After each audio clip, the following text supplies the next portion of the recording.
2Xtremses, we get down with the bad boys from Infamous, and then play a little X-Ball. It's a jammin' half hour coming up next.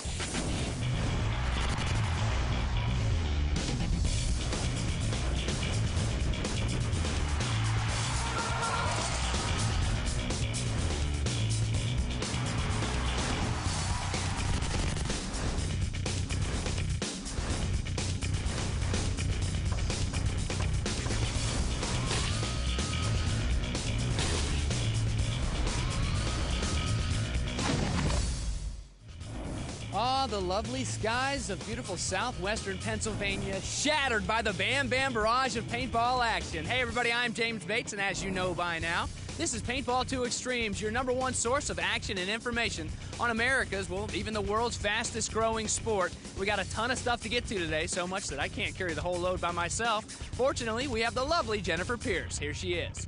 We've got everything a paintballer could ask for on PB2X for today. From playing advice courtesy of Chris Lasoya, the ringleader of Infamous, to a chance to talk with Chris's troops to find out what makes them tick as a team. And as always, we're going to get a chance to talk tech and even get some competition coverage. Right, James? Yeah, I know it's cliche, but X really does mark the spot. And inside our PB2X treasure chest, we've got what many consider the new wave of paintball. It's called X-Ball, a 5-man center flag game with a scoring and penalty structure a lot like hockey. You hang the flag, you get a point. You commit an infraction and, well, you go to the box and you feel shame and dirty and depressed. It's the ABCs of X-Ball. Let's check it out. And who better to start off some X-Ball action with than the Russian Legion? Yep, all the way from Russia against DYNASTY. Here's the breakout X-Ball style. There's Dynasty, hard breakout to the 50. We have the Russians breaking out pretty strong as well. Both teams lose one player off the break. Russians are playing really tight. They're a very technically oriented team. Another Dynasty player down. Russia, look at this. Look at this. He runs past the 50. He's deep on the Dynasty side of the field. 2 Dynasty players left. He's going to give him some serious trouble back here. Here he goes shooting cross court. Oh, he's mowing him now. Wow, the high-flying action of X-Ball. The Russians have moved in and they control this field. Look at that. Gone, both of them. Fedorov gets deep like that on one run and destroys the 2 Dynasty players. They had no cover from it. There's nothing they could do. They controlled the game the whole way through. There are 3 ways, JJ, to earn a point and win a game in this match. That's right. You can win by pulling the flag and hanging it, as in 5-man, or you can shoot out the entire other team, which is the case we just saw, or the opposing coach can throw in the towel.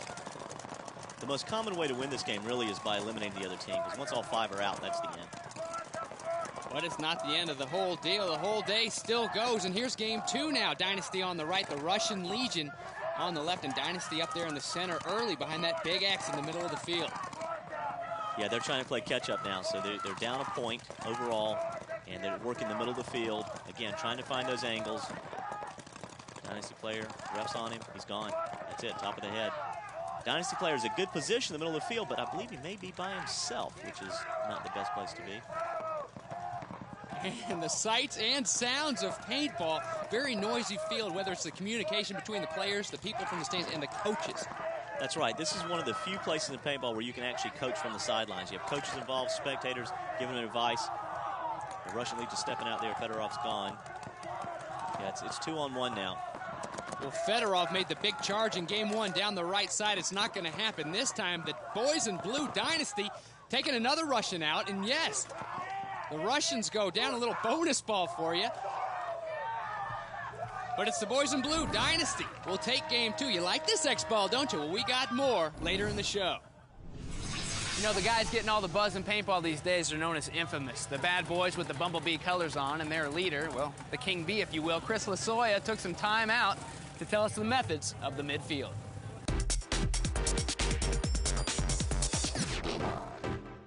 My name is Chris Lasoya. I'm captain of Team Infamous, and I'm here to show you the proper way to play my position as a mid player. As a mid player, I would know when you get to your spot, it's mostly important for you to know and be aware of everywhere is on the field. As you're running into your position, you're shooting your way into position. As you get here and as you go into your spot, you got to be aware of where everybody is on the field.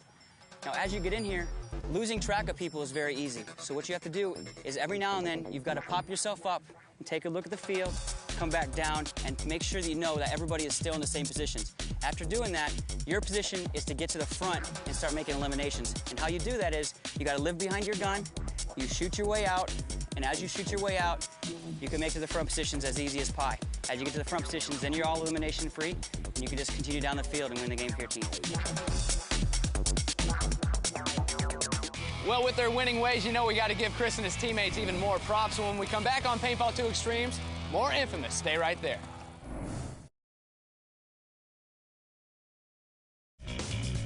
Paintball 2Xtremses is brought to you by National Paintball Supply, King of Paintball. Bob Long, the man behind the world-renowned Intimidator. And by 32 Degrees, cool as ice. Hey there, welcome back to Paintball 2Xtremses. Before we left, it was pretty cool hanging out with Chris Lasoya, getting some tips on the game, but you know, Chris isn't the only reason that Infamous is, well, infamous. It's the whole crew, and it's time now for Jennifer to dig a little deeper.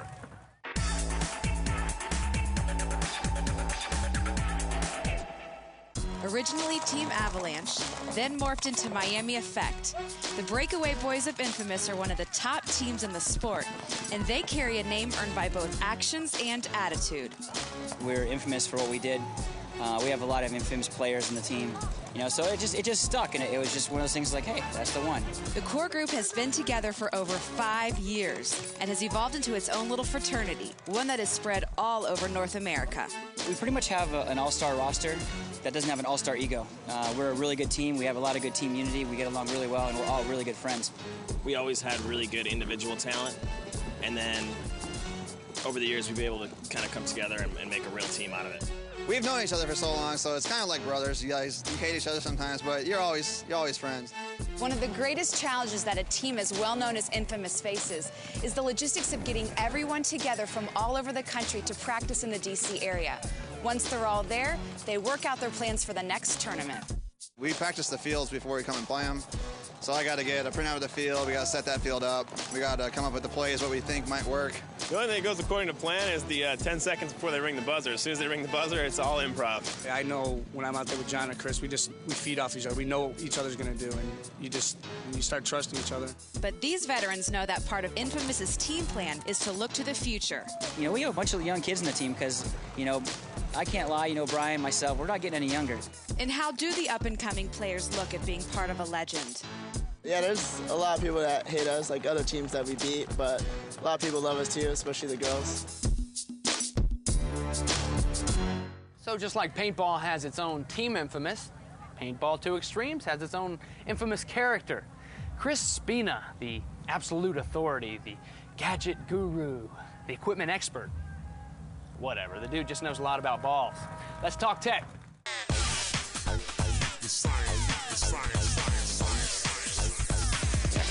Ball, sphere. Pretty elementary, right? Actually, it's a lot more scientific than that when you're dealing with paintballs, right, Chris? That's right, James. Actually, it's not paint on the inside of a paintball. It's polyethylene glycol. Polyethylene glycol. See, I told you it's not elementary. Yeah, we call it PEG for short, because I couldn't spell that if I tried. On the outside of the ball, the shell is made out of gelatin, the exact same material you would have in your common everyday household medication. The only problem with that is it is very temperamental to temperature and humidity. So what happens is if it's cold out, your paintball is going to shrink. If it's warm out and, you know, just raining or something like that, your paintball is going to expand. That creates a small problem with our barrels and everything like that. If the paintball is swelled up bigger than the bore size of the barrel, you're going to get a lot of barrel breaks. To counteract that, we have two measures you can take. We have the ball sizer for a quick fix, or you can actually take your kit and test your paintballs as you go. I'm going to demonstrate that for you right now. Just pick a random size. If it goes through, not really a good one to have. It's going to have a lot of air going around the ball and not going to travel out properly. So we're going to go a little bit smaller. Try this one. And yep, this one actually is going to work a little bit better. Goes right through, air fully seated around it in the chamber. Probably going to give you your best, most consistent shot for you. Man on the street time. This week's question, how fast does a paintball travel? Legal or illegal? I hear them talking about it. I wasn't paying attention. No idea. Do you know how fast in miles per hour the paintball actually goes? No. 220. I know feet per second. Probably about 300 feet per second, I think it is. 200. 280. Okay. Around there. No feet per second. What's that? 300. I don't know. I'm getting signals. Figure we have limits now, so you figure it's 300 feet per second. About under 300 foot per second. Do you know in miles per hour? 75. Some of them fly really fast, like at 300 feet per second. All right. And that's some mile per hour or something, but you'd have to have a calculator for that. I think 300 feet per second is like 205. Very good. I know it's fast because it hurts when it hits. You know, we love sharing our name with the leading paintball magazine in the world. It's good stuff. Go get a copy when you're done watching the show. Don't leave right now. You can pick up all the information on the Northeast Open here in Pennsylvania, the latest goods on goggles. It's good reading. We'll be back.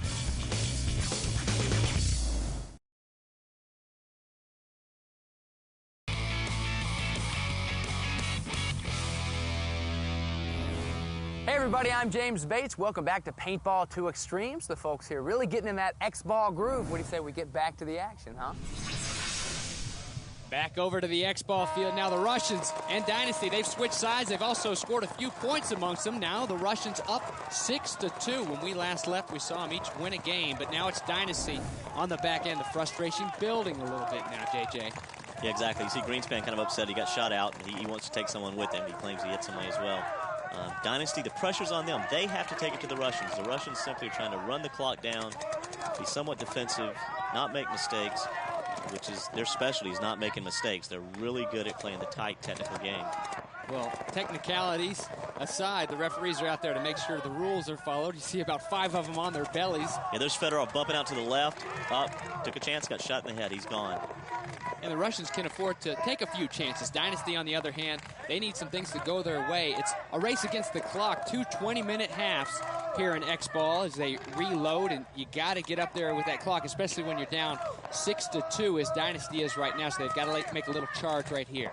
Yeah, they're down 6-2. It's in the second half. They really need to pull this out, and they need to pull it out without burning any more clock than they have to. The Russians, on the other hand, they can take all the time they want. The clock is their friend. Well, JJ, you talk about burning that clock on the minds of all the Dynasty players right now, but how about burning some energy? These games, there's one more of the Russians going down, and, well, this will give you a little bit of energy if you're wearing a blue jersey. Dynasty, one guy left for Russia, and they got him. They got him, so that's they'll right. get another hang, so that'll make it 6-3, and look, see, he's got to take it, and he's got to hang it. Boom, the clock stops. The coach will not throw the flag because he wants to eat away that clock as we head now into game 10. 6-3, so a big jump, and here comes the breakout on game 10, and it's right back at it, rapid fire, and it starts to wear on a team like Dynasty who has got to push, whereas Russia on the other side, they can kind of sit back and let the guys in blue come to them, can't they? Yeah, as we get later in the game like this, a matter of conditioning becomes a big issue. The players in the best condition will play the best at this point in the game. And let's see if that team that is in better shape may be Russia. Now remember, the Russians, the first team in the world to have coaches, to have trainers. This is a full-time job for the Russians. Dynasty, on the other hand, they take it pretty seriously as well. They've got a paintball house, if you will. They all live together out in a house in California, so training together to just show you the levels that this sport is going to. Absolutely. Dedication is going to be the issue here. Who has the dedication? Who has the flag, and one more win for Dynasty as Fedorov goes down. So 6-4, but he's walking. You see the energy draining. Can they get the energy back? Can they get the win? We'll find out later with our finale. Stick with us on PB2X as coming up, we'll explore the super sphere that makes this game go. And we'll see if Dynasty can get nasty enough to rock the Russians. We'll be back at you in a moment.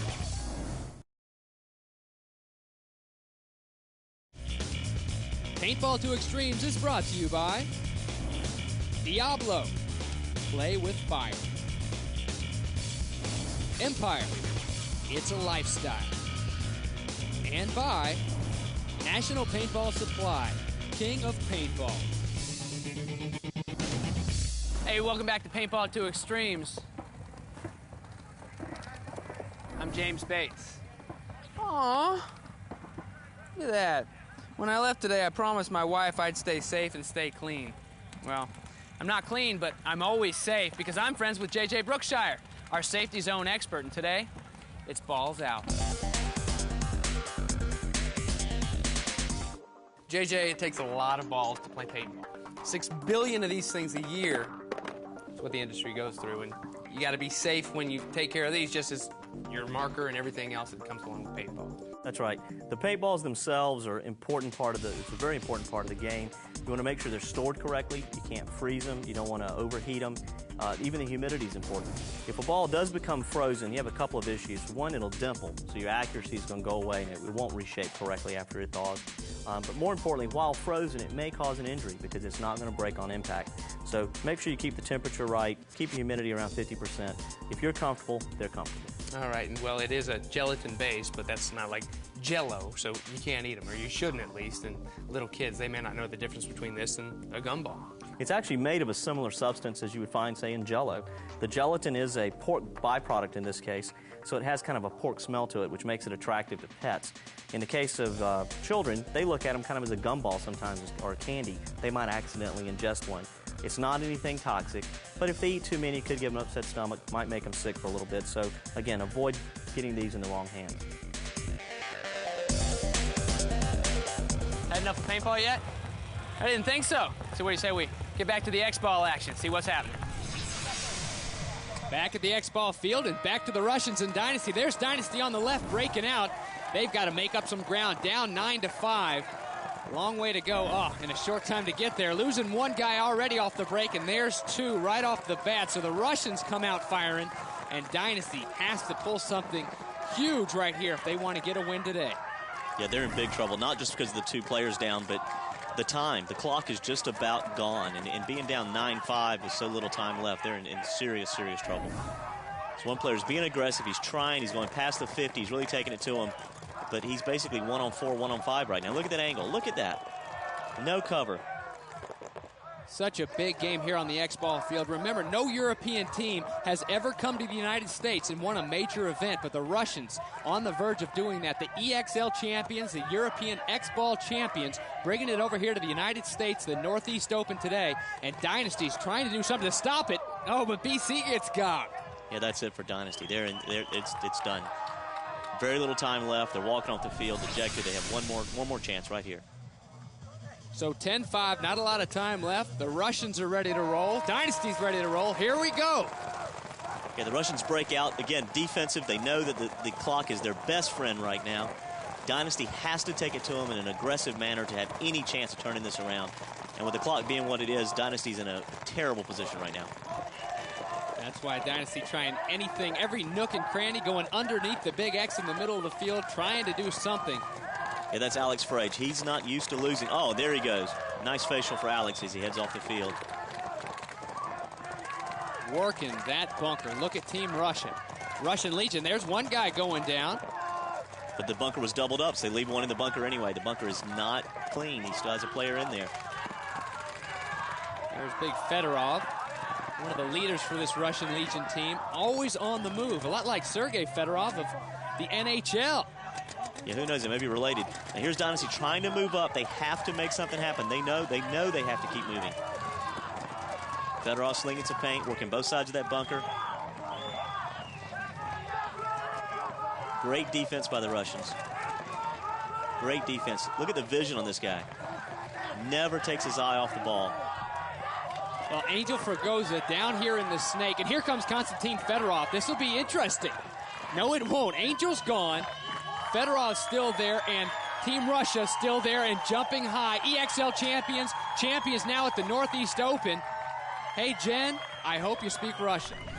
We came all the way over from Moscow to win this entire tournament in the United States. How does it feel? Well, it feels wonderful. It feels like great because we were winning 3 tournaments already in Europe, and there were no such kind of feelings like winning a tournament here in America because the level of teams is very high, and we have been beaten by these American teams for 4 years, and now the first time we beat them. It's cool, it's wonderful. I hate this part of the show. I hate it, I hate it, I hate it. But we've done just about everything we can here at the PSP Northeast Open. And after 7 days of rest, next Saturday morning, we take it to the woods. We'll be dropping in on the skirmish games to experience the scenario side of paintball with all the unique things that go with it. It'll be fun, but Then again, it's always fun when you're hanging with your buds playing Paintball 2Xtremses. For all my buds here at PB2X and Jennifer Pierce, I'm James Bates. We'll see you next week.